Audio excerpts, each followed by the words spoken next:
Deep vein thrombosis atau trombosis vena dalam. Anda pernah mendengar mengenai pulmonary embolism atau pembekuan darah yang terjadi di paru-paru. Ini adalah penyakit yang bisa berakibat fatal. Namun sayangnya tidak banyak orang yang tahu. 70-80% orang ternyata tidak mengetahui atau tidak menyadari bahwa penyakit ini ada dan berakibat fatal. Yang jelas, walaupun sama-sama pembekuan darah, ini bukan serangan jantung. Namun, ini adalah penyakit yang fatal. Karena itu, kita harus bisa mengenalinya. Karena penyakit ini bisa dicegah. Saya akan bahas dalam episode di Arif Channel kali ini.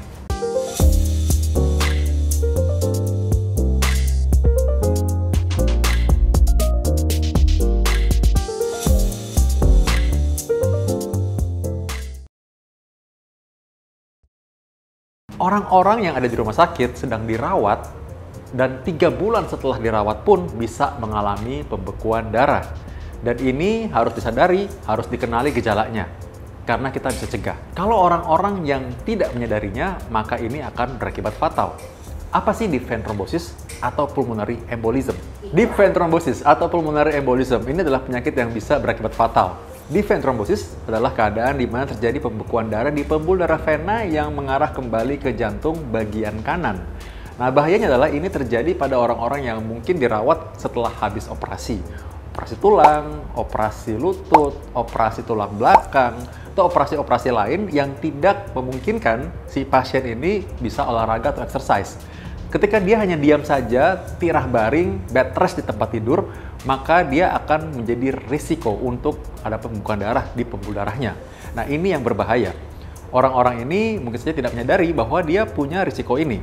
Orang-orang yang usia lebih lanjut, orang-orang yang mengalami kanker sanjung lanjut, orang yang hamil, atau orang yang mungkin harus tirah baring karena penyakit kronis.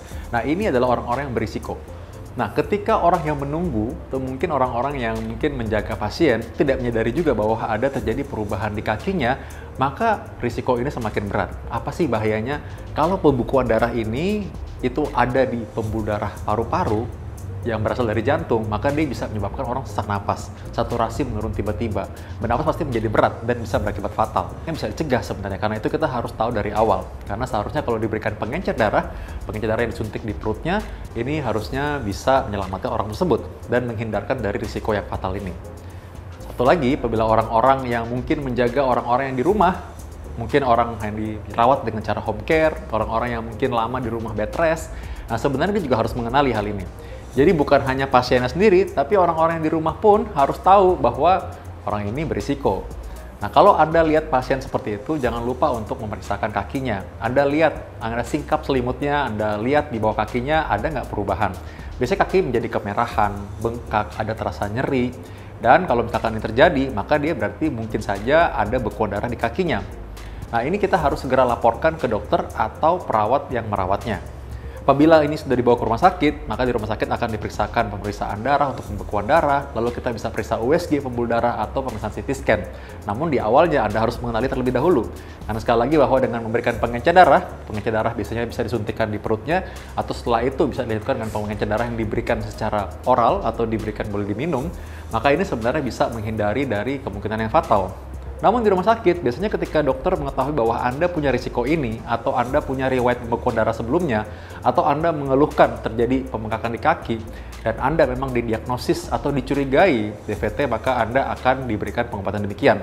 Apabila Anda belum mengalaminya, tapi Anda berisiko karena Anda tirah baring atau bed rest dalam waktu yang panjang, Anda juga boleh mengingatkan pada orang yang merawat Anda, dan dokter biasanya akan memberikan Anda suntikan di perut dengan Anda kaget bahwa suntikan di perut ini bisa menyebabkan memar-memar mungkin, atau kelihatan kok kayaknya ada kebiruan. Kenapa sih ada suntik hal semacam ini? Ini sebenarnya adalah untuk supaya tidak terjadi hal yang tidak diinginkan, yaitu DVT atau pulmonary embolism, pembekuan darah tadi. Sehingga kita bisa melakukan pencegahan dengan memberikan suntikan di perut tersebut.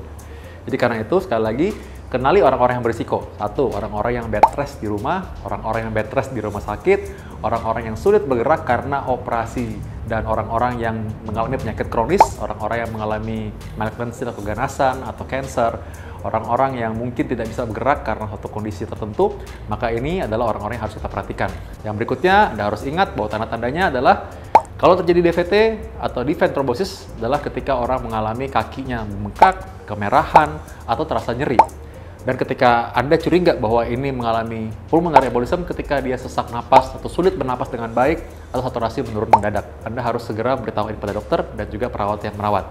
Ingat bahwa ini hal yang penting Anda boleh sebarkan kepada orang-orang di sekitar Anda karena penyakit ini bisa dicegah. Sampai ketemu di episode DFV Channel selanjutnya.